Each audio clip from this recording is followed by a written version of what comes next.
चुड़ैल समीना परी को बोतल में कैद करके समंदर में फेंक देती है। समीना परी बोतल के अंदर कैद समंदर की लहरों से टकरा रही होती है, लेकिन कुदरत को कुछ और मंजूर होता है। उसी समंदर के किनारे पर अनाया और शेरू खेल रहे होते हैं। तभी अनाया और शेरू उस बोतल को देख लेते हैं जिसमें समीना परी कैद होती है। ये मंजर देखकर दोनों बहुत हैरान हो जाते हैं। अनाया तुरंत बोतल खोलकर समीना परी को आजाद कर देती है।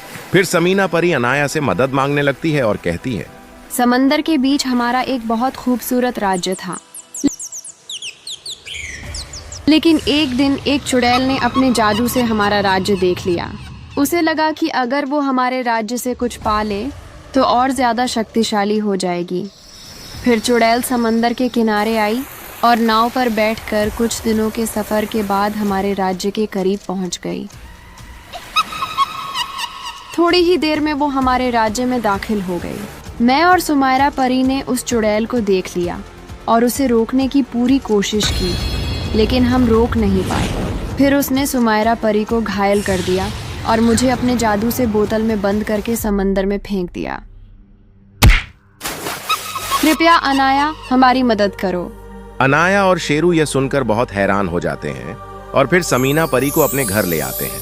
समीना परी अनाया को बताती है कि चुड़ैल को हराने का सिर्फ एक ही तरीका है, एक जादुई छड़ी जो इस नक्शे के मुताबिक समंदर के बीचों बीच छिपी हुई है। वहां एक राक्षस मॉन्स्टर भी है।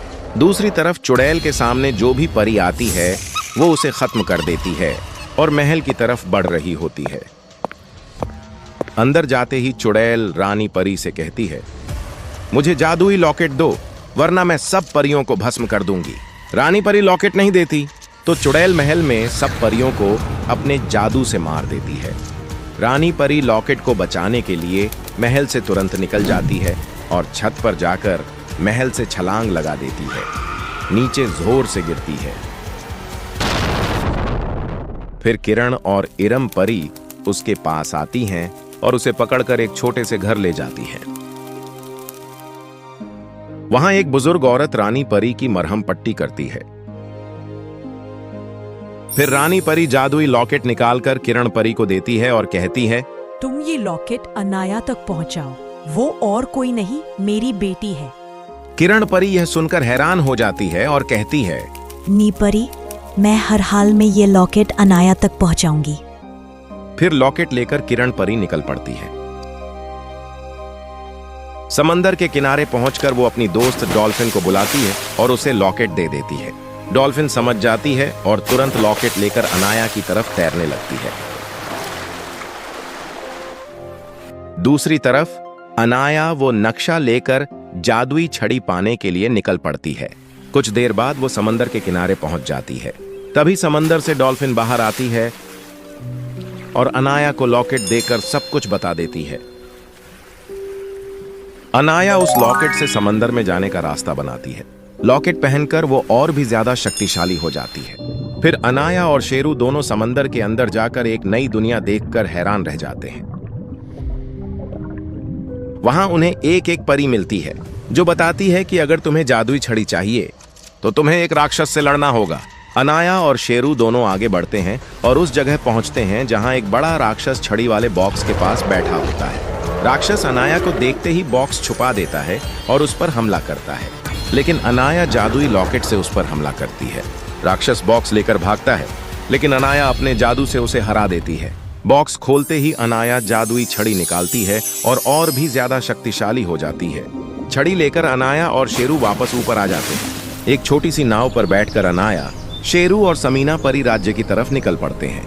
कुछ देर बाद वो किनारे तक पहुंच जाते हैं। रास्ते में उन्हें कुछ परियां जंगल में कैद दिखती हैं, जिन्हें अनाया जादू से आजाद कर देती है। आगे बढ़ते हुए कुछ और जानवर भी मिलते हैं जिन्हें चुड़ैल ने कैद किया होता है। अनाया सबको आजाद कर देती है। फिर अनाया उस घर तक पहुंचती है जहां रानी परी होती है।